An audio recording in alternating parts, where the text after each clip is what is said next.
জয় হিন্দ বন্ধু বান্ধৱীসকল, দি learning T নতুন এটা ভিডিঅ'লৈ আপোনালোক সকলোলৈকে স্বাগতম জনাইছোঁ। আশা কৰোঁ আপোনালোক সকলোৰে ভালেই। আজি লৈ আহিছোঁ অসমৰ নদীসমূহৰ বিষয়ে জানিবলগীয়া প্ৰশ্ন কেইটামান। যিহেতু নদীসমূহৰ বিষয়ে এটা হ'লেও প্ৰশ্ন আহে এক্সামত, সেইকাৰণে আপোনালোকে ইয়াৰ বিষয়ে জনাটো খুবেই প্ৰয়োজন। তেনেহ'লে বলক দেৰি নকৰি ভিডিঅ'টো আৰম্ভ কৰোঁ। আজি আলোচনা কৰিম অসমৰ প্ৰধান নদীসমূহৰ বিষয়ে। আৰু অসমৰ প্ৰধান নদী দুখন, এইটো সকলোৱে জানে যে ব্ৰহ্মপুত্ৰ আৰু বৰাক। আৰু ইয়াৰ নদীসমূহৰ পৰা আহিবলগীয়া প্ৰশ্ন কেনেকুৱা ধৰণৰ আহিব পাৰে, আজি তাৰ বিষয়ে আলোচনা কৰিম। আৰু মই কেইটামান মেইন টপিক লৈ আহিছোঁ আৰু আশা কৰোঁ আপোনালোকৰ কাৰণে সুবিধা হ'ব।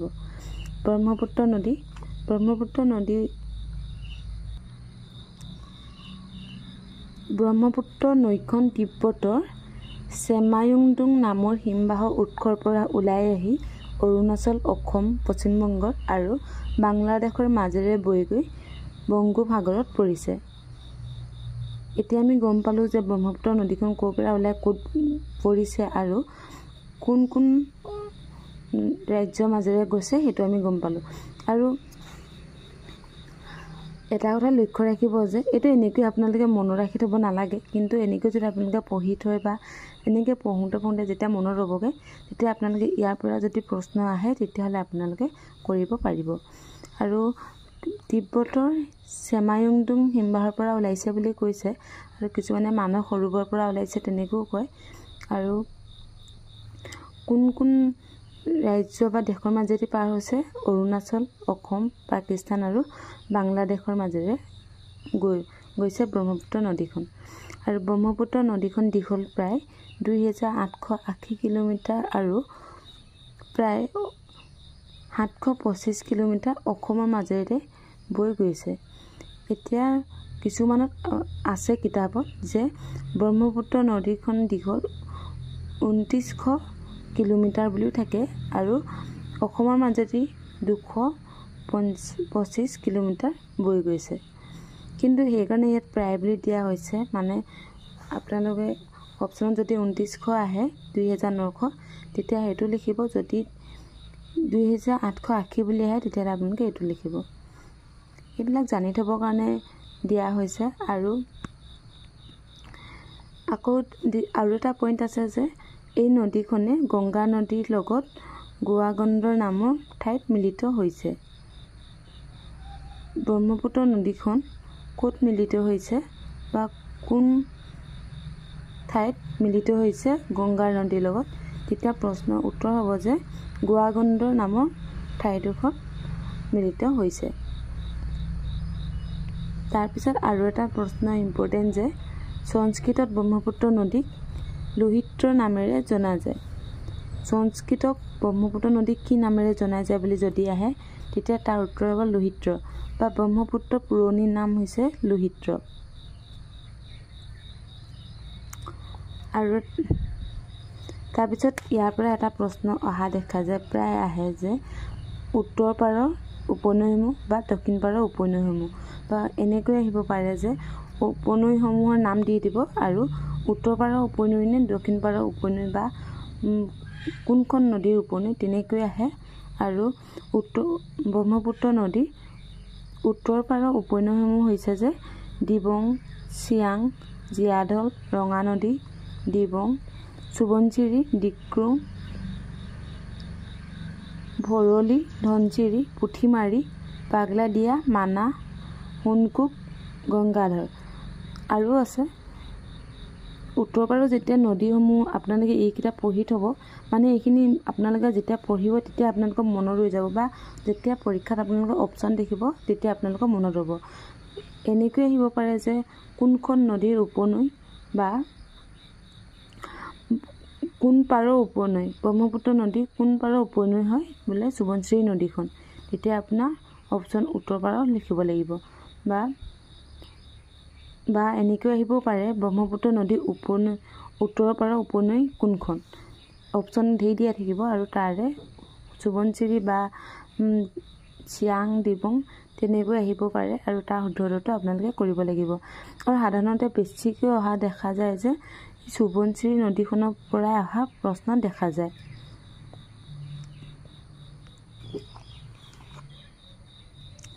তাৰপিছত দক্ষিণ পাৰৰ উপনৈ হৈছে দক্ষিণ পাৰৰ উপনৈ বুলি ক'লে বুঢ়ীদিহিং, দিচাং, দিখৌ, জাঁজি ইত্যাদি। আৰু আছে কিন্তু মই চাৰিখনৰ নামেই লিখিছোঁ যে দক্ষিণ পাৰৰ উপনৈ বুঢ়ীদিহিংখন হয়, দিচাংখন হয়, দিখৌ হয়, জাঁজি হয়। এইবিলাক হৈছে দক্ষিণ পাৰৰ উপনদী ব্ৰহ্মপুত্ৰ নদীৰ। এনেকৈ আহিব পাৰে যে উত্তৰ পাৰৰ উপনৈ 57খন আছে আৰু দক্ষিণ পাৰৰ উপনৈ 33খন উপনদী আছে। উপনৈ বা উপনদী একেটাই হয়। আৰু যদি আপোনাৰ প্ৰশ্নত আহে যে উত্তৰ পাৰৰ ব্ৰহ্মপুত্ৰ নদীৰ উত্তৰ পাৰৰ উপনদী কিমানখন বা উপনৈ কিমানখন, যদি তেনেকৈ তেতিয়া তাৰ উত্তৰ হ'ব যে 57, মানে 57খন হৈছে ব্ৰহ্মপুত্ৰ নদী উত্তৰ পাৰৰ উপনৈ। আৰু দক্ষিণ পাৰৰ উপনৈ কেইখন বুলি যদি আহে তেতিয়া তাৰ উত্তৰ হ'ব 33খন দক্ষিণ পাৰৰ উপনৈ। এইকেইটা আপোনালোকে মনত ৰাখি থ'ব। তাৰপিছত প্ৰশ্ন হৈছে আহিব পাৰে যে অসমৰ ব্ৰহ্মপুত্ৰ নদী লুইত, মহাবাহু ব্ৰহ্মপুত্ৰ, বুঢ়ালুইত, চিৰলুইত তেনেকৈ মানে বহুত নামেৰে জনা যায়। ব্ৰহ্মপুত্ৰ নদী কি নামেৰে জনা যায় বা এটা অপশ্যনত আহিব পাৰে যে লুইত বা মহাবাহু ব্ৰহ্মপুত্ৰ কিবা এটা অপশ্যন আহিব পাৰে। তেতিয়াহ'লে আপোনালোকে ইয়াৰটো লিখিব লাগিব যে অসমৰ ব্ৰহ্মপুত্ৰ নদী লুইত, মহাবাহু ব্ৰহ্মপুত্ৰ, বুঢ়ালুইত, চিৰলুইত এনেকৈ বহুত নামেৰে জনা যায়। এইটো এটা ইম্পৰ্টেণ্ট প্ৰশ্ন হৈছে যে বাংলাদেশত ব্ৰহ্মপুত্ৰ নদীক যমুনা নদী বুলি জনা যায় আৰু গংগা নদীক পদ্মা নদী নামেৰে জনা যায়। এইটো এটা ইম্পৰ্টেণ্ট প্ৰশ্ন হয় যে ব্ৰহ্মপুত্ৰ নদী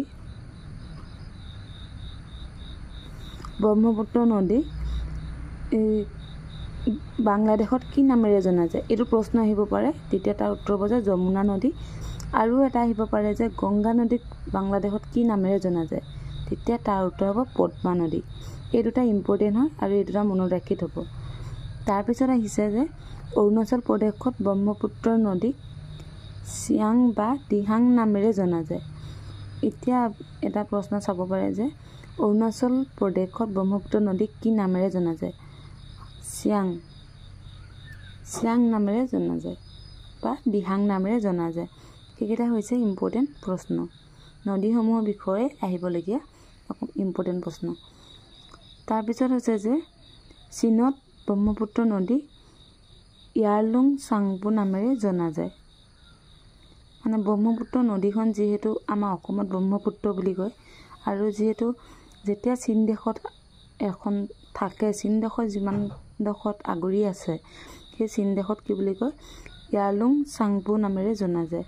ঠিক সেইদৰে অৰুণাচলতো বেলেগ নামেৰে জনা যায়, অৰুণাচলত চিয়াং বুলি জনা যায় আৰু বাংলাদেশতো বেলেগ নাম আছে। এইবিলাক মনত ৰাখি থ'ব।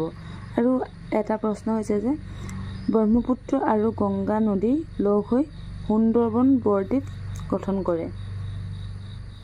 এইটো এটা মনত ৰাখিবলগীয়া কথা যে ব্ৰহ্মপুত্ৰ আৰু গংগা নদী লগ হৈ কি দ্বীপ গঠন কৰে, এনেকৈ আহিব পাৰে। আৰু তাৰ উত্তৰ হ'ব যে সুন্দৰবন বৰদ্বীপ গঠন কৰে ব্ৰহ্মপুত্ৰ আৰু গংগা নদী লগ হৈ। আৰু এটা হৈছে যে ব্ৰহ্মপুত্ৰ নদীক ৰঙা নদী বুলিও কোৱা হয়। ৰঙা নদী কোনখন, তেনেকৈ যদি আহে তেতিয়া তাৰ উত্তৰ হ'ব যে ব্ৰহ্মপুত্ৰ নদীক ৰঙা নদী বুলি কোৱা হয়। এইবাৰ আলোচনা কৰিম বৰাক নদীৰ বিষয়ে। বৰাক নদীৰ মুঠ দৈৰ্ঘ্য হৈছে 900 কিলোমিটাৰ আৰু প্ৰায় 225 কিলোমিটাৰ অসমৰ মাজেদি বৈ গৈছে। আৰু ইয়াত ডাইৰেক্ট যিহেতু সঠিকটো ক'ব নোৱাৰি সেইকাৰণে ইয়াত প্ৰায় বুলি দিয়া হৈছে। প্ৰায় 225 কিলোমিটাৰ অসমৰ মাজেৰে বৈ গৈছে বৰাক নদী। বৰাক নদীৰ মূল উৎস হৈছে মুকৰু নদী। বৰাক নদীৰ মূল উৎস কি, যদি তেনেকৈ আহে তেতিয়া তাৰ উত্তৰ হ'ব মুকৰু নদী হৈছে বৰাক নদীৰ মূল উৎস। তাৰপিছত হৈছে যে এই নদীখনে শিলচৰ, হাইলাকান্দি, কৰিমগঞ্জ জিলাৰ উত্তৰ অংশৰে বৈ গৈছে। বৰাক নদীখন অসমৰ কোনকেইখন জিলাৰ মাজেৰে পাৰ হৈ গৈছে, তেনেকৈ আহিব পাৰে। বা বৰাক নদীয়ে অসমৰ কোনকেইখন জিলা কাষেদি বৈ গৈছে তেনেকৈ আহিব পাৰে। আৰু সেই তাৰ উত্তৰ হ'ব যে শিলচৰ, হাইলাকান্দি, কৰিমগঞ্জ। শিলচৰ বুলি নাহি কাছাৰ আহিব পাৰে আৰু তাৰ উত্তৰ এইটোৱে হ'ব। নাগালেণ্ড মণিপুৰ সীমান্তৱৰ্তী মৰাম নামৰ অঞ্চলটোৰ পৰা বৰাক নৈখন ওলাইছে। বৰাক নৈখন ক'ৰ পৰা ওলাইছে বুলি যদি প্ৰশ্ন আহে তেতিয়া কি হ'ব? নাগালেণ্ড মণিপুৰৰ সীমান্তৱৰ্তী মৰাম নামৰ অঞ্চলটোৰ পৰা ওলাইছে এই নদীখন। তাৰপিছত বৰাক নৈ অসমত 7খন উপনৈ আছে। এইটো এটা ইম্পৰ্টেণ্ট যে বৰাক নদীত অসমত কিমানখন উপনৈ আছে বৰাক নৈ? তেতিয়া তাৰ উত্তৰ হ'ব যে 27খন উপনৈ আছে। সেইটো মনত ৰাখি থ'ব। আৰু উত্তৰ পাৰৰ উপনৈসমূহ হৈছে যে চিৰি, জাতিংগা, জিৰি, মধুৰা, এইকেইখন হৈছে উত্তৰ পাৰৰ উপনৈ। আৰু আছে কিন্তু এইবিলাক ইম্পৰ্টেণ্ট দেখি এইকেইটা নাম দিয়া হৈছে যে বৰাক নদীৰ উত্তৰ পাৰৰ উপনৈ হৈছে চিৰি, জাতিংগা, জিৰি, মধুৰা, এইবিলাক হৈছে উত্তৰ পাৰৰ উপনৈ। এটা কথা মনত ৰাখিব যে নদীসমূহৰ বিষয়ে যেতিয়া প্ৰশ্ন আহে বেছিকৈ উপনদীসমূহৰ বিষয়ে অহা দেখা যায় আৰু সেইবিলাক আপোনালোকে চাই ল'ব। কোনখন কোনটো পাৰৰ উপনৈ সেইটো চাব আৰু কোনখন নদীৰ উপনৈ হয় সেইটো চাব লাগিব। আৰু দক্ষিণ পাৰৰ উপনৈ হৈছে যে সোণাই, কাটাখাল, ধলেশ্বৰী, লেংগাই ইত্যাদি। এইবিলাক হৈছে দক্ষিণ পাৰৰ উপনৈ। আৰু এটা প্ৰশ্ন হৈছে যে এই নদীখন অসমৰ 3খন জিলাৰ মাজেৰে পাৰ হৈ গৈছে: কৰিমগঞ্জ, হাইলাকান্দি আৰু কাছাৰবাৰ, শিলচৰ। এইটো প্ৰশ্ন আহিব পাৰে যে অসমৰ কোনকেইখন জিলাৰ মাজেৰে বৰাক নদী পাৰ হৈ গৈছে? এইকেইখন জিলাৰ হ'ব কৰিমগঞ্জ, হাইলাকান্দি বা কাছাৰ। নহ'লে এনেকৈ আহিব পাৰে যে কিমানখন নদীৰ মাজেৰে বৈ গৈছে বৰাক নদী, কিমানখন জিলাৰ মাজেৰে পাৰ হৈ গৈছে বৰাক নদী। তেতিয়া প্ৰশ্ন হ'ব যে 3খন জিলাৰ মাজেৰে পাৰ হৈ গৈছে।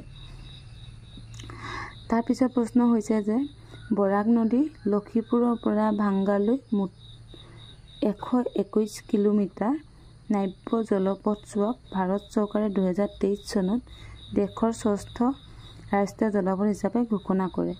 এইটো এটা ইম্পৰ্টেণ্ট প্ৰশ্ন হৈছে যে কিমান চনত ভাৰত চৰকাৰে বৰাক নদী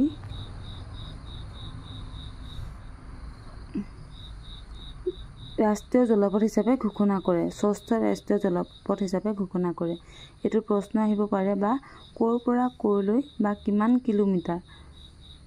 কিলোমিটাৰটো আহিবও পাৰে যে ভাৰত চৰকাৰে 2023 চনত দেশৰ 6ৰ্থ ৰাষ্ট্ৰীয় জলপথ হিচাপে ঘোষণা কৰে। এইটো প্ৰশ্ন আহিব পাৰে আৰু এইটো সেইকাৰণে আপোনালোকে ভালকৈ মনত ৰাখি থ'ব। এইটো এটা ইম্পৰ্টেণ্ট প্ৰশ্ন হয় যে বৰাক নদী লখিমপুৰৰ পৰা ভাঙ্গালৈ মুঠ 121 কিলোমিটাৰ।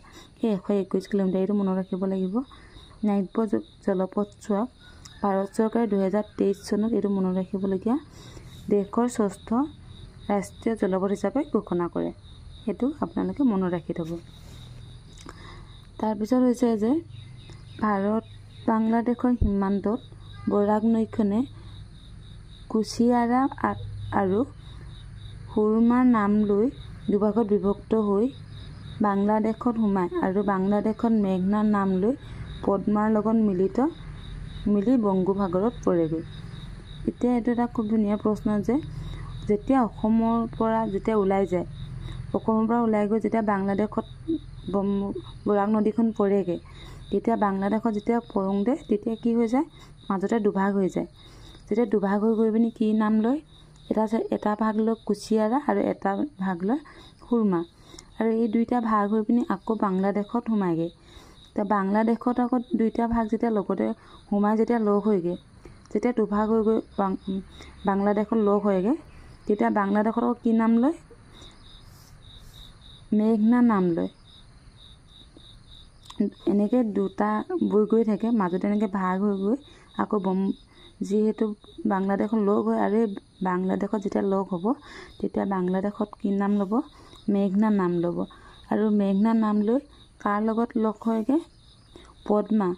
পদ্মা মানে কোন আছিলে? পদ্মা মানে হৈছে যে ব্ৰহ্মপুত্ৰ নদী, পদ্মা মানে হৈছে যে গংগা নদীক বাংলাদেশত পদ্মা বুলি কোৱা হয়। আৰু সেই পদ্মা মানে গংগা নদীক লগ হৈ পিনি বংগোপসাগৰত পৰেগৈ। সেইটো কথা আপোনালোকে মনত ৰাখি থ'ব যে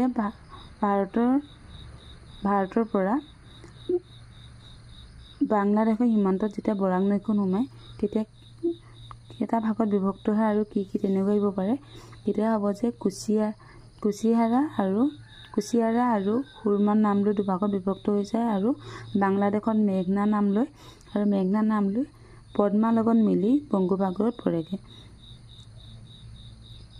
আৰু আমি জানো যে পদ্মা নদীক গংগা নদীক বাংলাদেশত পদ্মা নামেৰে জনা যায়।